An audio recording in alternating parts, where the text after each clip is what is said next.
Hello dear students. एक बड़ा famous problem है ये, और बच्चों को इसमें डाउट भी रहता है। इसको हम आज डिस्कस करने जा रहे हैं।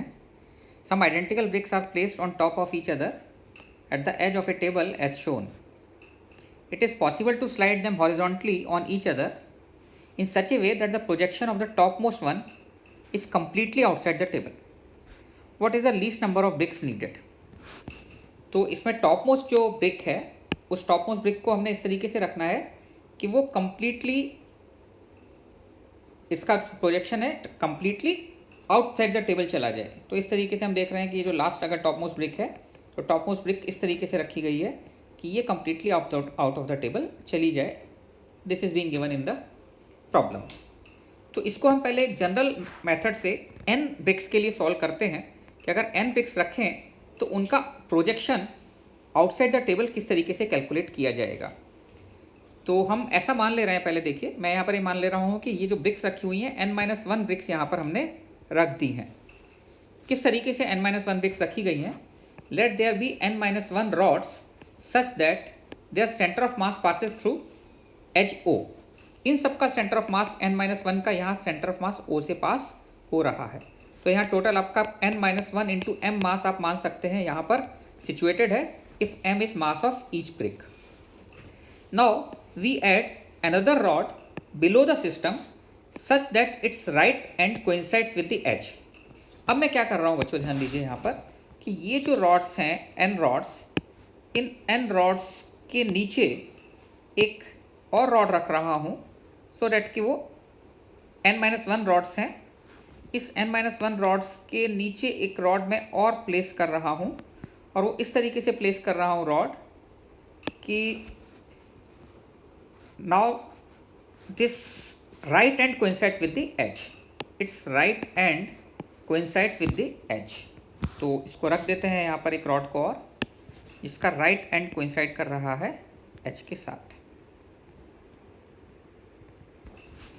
अब बच्चों इस सिस्टम का सेंटर ऑफ मास अगर हम निकालना चाहें तो यहाँ पर इस सिस्टम का सेंटर ऑफ मास कहाँ लाई करेगा? You can see so that now centre of mass of the system lies at x metre to the left of the edge. तो अगर मैं मान लूँ कि इस रॉड का सेंटर ऑफ मास यहाँ से L/2 डिस्टेंस पर होगा, ये मास m है, इस जगह पर मास n-1 इंटू m है O पर, तो इसके बीच में इनका सेंटर ऑफ मास कहीं लाई कर रहा होगा, और डिस्टेंस मैंने x मान लिया, और दिस इज सेंटर ऑफ मास. तो अगर हम x कैलकुलेट करना चाहते हैं तो x will be equal to m1x1 plus m2x2 upon m1 plus m2. ये आप लोगों को पता ही है, upon m1 plus m2. So this comes out to be m1 is m into x1 हो गया L/2 माइनस L/2 कर देते हैं अगर लेफ्ट में है तो इसको, plus m2 n-1 into m into x2 will become 0 क्योंकि यहीं से हम डिस्टेंस मान रहे हैं, upon m1 plus m2. Total कितनी रॉड्स हो गई? n rods. तो n इंटू m मास हो जाता है. तो ये x हमारे पास जो आ जाता है सेंटर ऑफ मास का डिस्टेंस, ये सेंटर ऑफ मास है जहाँ पर कितना मास एक्ट कर रहा है? m into n. इसकी लोकेशन कितनी आ जा रही है आपके पास? -L/2n. तो ये हमारे पास एक जनरल फॉर्मूला बन जाता है. अब अगर हम ये चाहते हैं कि पूरे सिस्टम का सेंटर ऑफ मास O पर आ जाए, तो पूरे सिस्टम का सेंटर ऑफ मास O पर आ जाए तो हमें इसको कितना शिफ्ट करना पड़ेगा? इसको हमें x के बराबर शिफ्ट कर देना चाहिए, जिससे कि पूरा का सेंटर ऑफ मास कहाँ पर आ जाए? O पर आ जाए. तो हम शिफ्टिंग ऑफ लास्ट रॉड जो होगी, शिफ्टिंग ऑफ nth रॉड,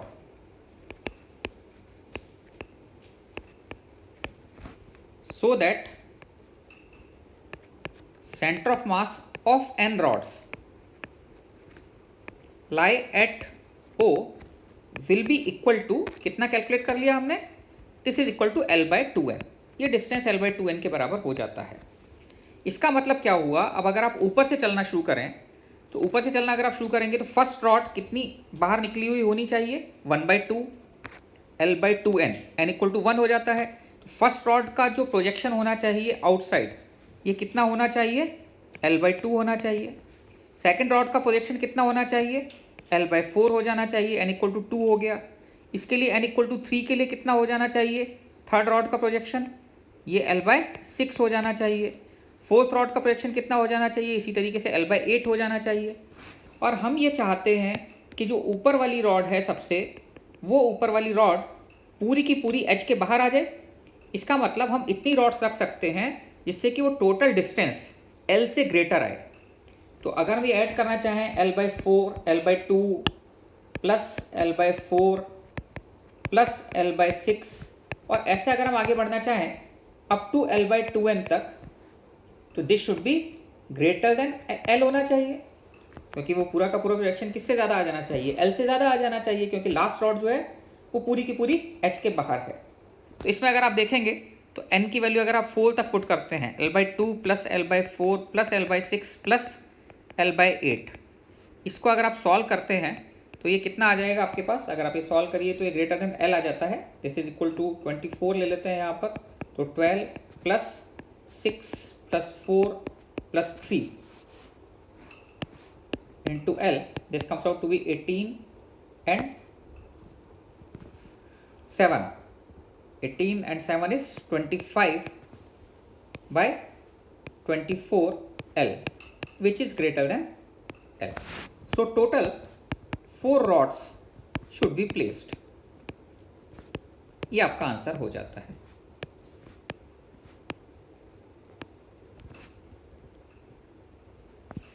ये आपका आंसर हो जाता है। इस तरीके से आप ऐसी कितनी भी प्रॉब्लम्स आपके पास आएँ जिसमें कितनी भी रॉड्स गिवन हो, अगर आप ये फंडामेंटल ध्यान रखते हैं कि x इक्वल टू L/2n हर रॉड का प्रोजेक्शन आउटसाइड होना चाहिए जिससे कि सेंटर ऑफ मास यहाँ पर आ सके, तो नंबर ऑफ रॉड्स कितनी भी दी हो सिचुएशन के अकॉर्डिंग ऐसी प्रॉब्लम सॉल्व की जा सकती है। आई होप आपको क्लियर हो गया होगा। मैंने इसको जनरल मेथड से सॉल्व करने की कोशिश की है। Okay, enjoy your day.